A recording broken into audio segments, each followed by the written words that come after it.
Welcome to Sri atrocity channel. ஒரு ஜப்பானிய குட்டி கதை.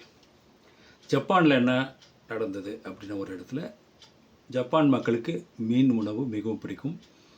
அவர்களுக்கு ஒரு தீவிலிருந்து கிடைக்கும் ஒரு வகை மீனை மிகவும் விரும்பி உண்பார்கள். அது அவ்வளவு சுவையாக இருக்கும். ஆனால் அந்த தீவிலிருந்து மீனை கொண்டு வருவதற்கு ஒரு நாளுக்கு மேலே ஆகுவதால் அவர்களால் அந்த சுவை மாறுபடுவதை உணர்ந்தார்கள். பிறகு இரண்டாவது முறை கொண்டு வரும்போது அதை ஒரு ஐஸ் பாக்ஸில் வச்சு கொண்டு வந்தாங்க. அப்படியும் அந்த சுவை கொஞ்சம் குன்றிதான் இருந்தது. அந்த தீவிலே கிடைக்கும் போது கிடைக்கிற அந்த மீனை சாப்பிடும்போது கிடைக்கிற சுவை அது அந்த கடற்பரப்பில் திருப்பி தங்கள் ஊருக்கு கொண்டு வந்து சாப்பிடும்போது இருக்கிறதுலன்னு ஃபீல் பண்ணாங்க.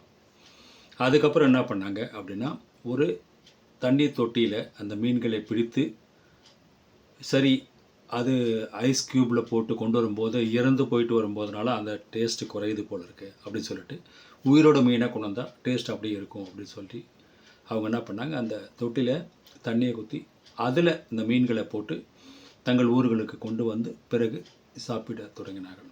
ஆனால் அப்போவுமே அதில் அந்த இவர்கள் எதிர்பார்த்த அந்த நார்மலான மீனுடைய சுவை கிடைக்கவில்லை. பிறகு என்ன செய்தாங்கன்னா, இவங்க கொண்டு வர அந்த மீன் தொட்டிலேயே ஒரு ரொம்ப சின்ன சைஸ் சுறா மாதிரியான ஒரு மீனை அது உள்ளே போட்டாங்க.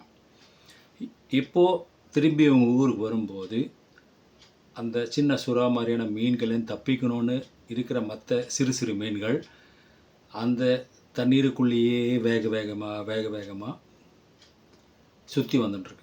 ஸோ இப்போ அவங்க ஊருக்கு வந்துட்டதுக்கப்புறம் அந்த மீனை சாப்பிடும்போது அவங்களுக்கு அதே சுவை தெரிந்தது.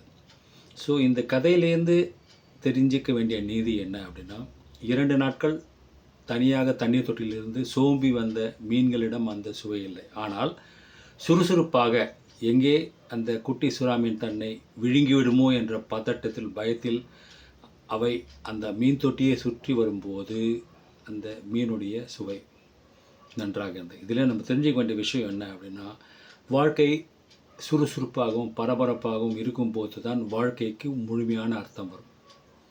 அர்ச்சனை செய்யாத கடவுளும் இல்லை, பிரச்சனை இல்லாத மனிதனும் இல்லை.